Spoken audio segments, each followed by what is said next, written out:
माझा भाचा श्रीनिवास त्याचं नाव. शिनू ये ना.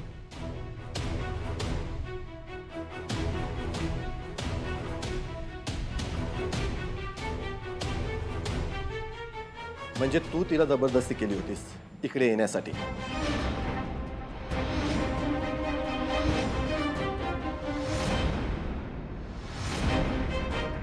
नाही, मी तिला मुंबईला सोडायला गेलो होतो, पण काही कारणामुळे ती तिकडे राहू शकली नाही. तर मग मीच तिला म्हटलं की इकडे तिकडे जाण्यापेक्षा तू माझ्यासोबत परत नांदिवलीला चल. अच्छा, म्हणजे तिला यायचं नव्हतं.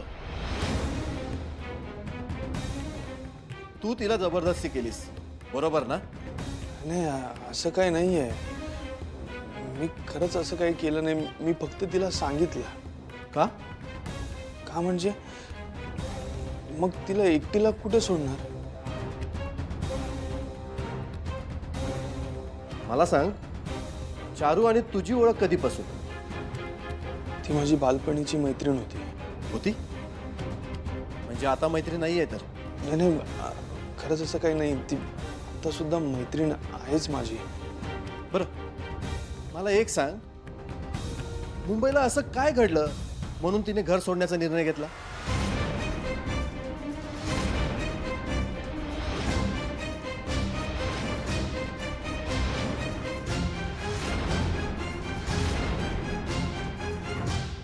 म्हणजे मी तिला मुंबईला घेऊन गेलो होतो. मग मी तिला सोडलं आणि तिथून मी निघालो माझ्या बहिणीकडे. तिथून नंतर मग मी निघालो आणि मग मला चारू दिसली. दिसली? अशीच दिसली? तिच्यासोबत काहीतरी घडलं असेल ना? अशी कशी तुझ्यासोबत आली ती? अहो साहेब, काय होणार? तिकांना तिच्या मावशीने घरात घेतल्या नाही म्हणून मग शिडू ते का इथे घेऊन इला. आणि कसं आहे ना साहेब, ही मुलगी जरा तापट आहे, हट्टी हो. म्हणजे जरासं काही तिच्या मनासारखं नाही झालं ना की लगेच डोक्यात राग घालून घेते. म्हणून जरा काळजी वाटते. आणि हल्लीची मुलं तुम्हाला तर माहिती आहेत, राग आला की काहीही करू शकतात. अंजू, शांत हो आता. रडून काय होणार काय? बघ, चारू खय गेला नाही. हयच कुठेतरी असत, येईल त्या लवकर परत. उमाताई, दादाने इतक्या विश्वासाने चारूला इथे ठेवलं होतं. आता मी त्याला काय तोंड दाखवू?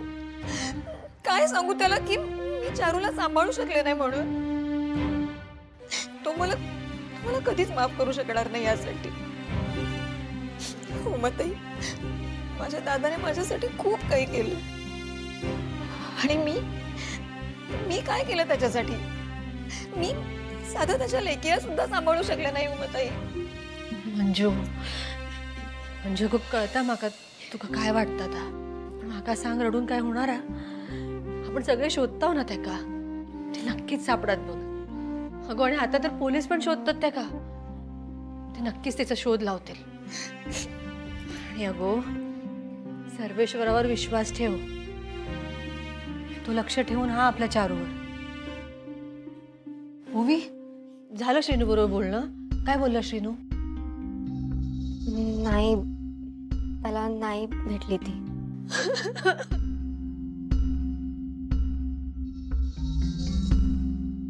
अंजू काकी.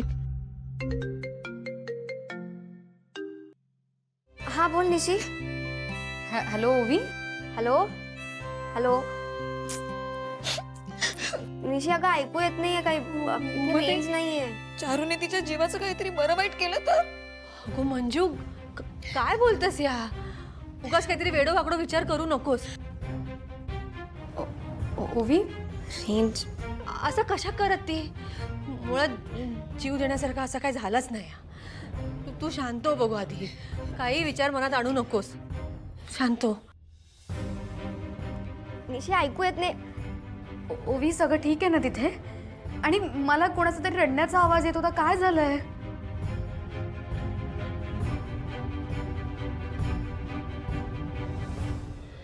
हो हो काही नाही झालंय. हे बघ, तुम्हाला सांगणार आहेस का नक्की काय झालंय? तू माझ्यापासून प्लीज लपवू नका काही.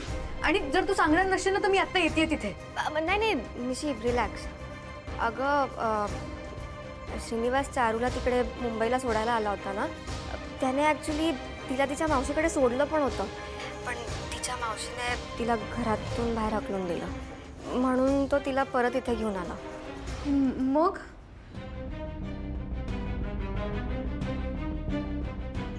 ते आहे, चारू ॲक्च्युली आज सकाळी घरातून निघून गेली. काय? चारू सापडली की फोन कर असं का म्हणालीस? एव्हरीथिंग इज ओके ना? नाही आहे, चारू घरातून निघून गेली आहे. काय? अगं पण श्रीनू तिला तिच्या मावशीकडे सोडायला गेला होता ना. पण हे तुम्हाला कसं माहीत?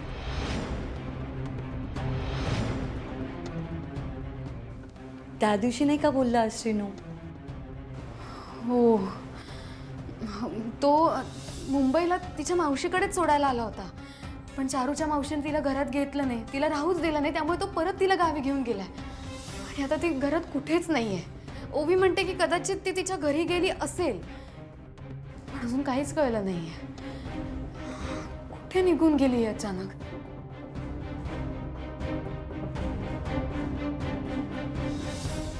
सही जा रही हो चारू.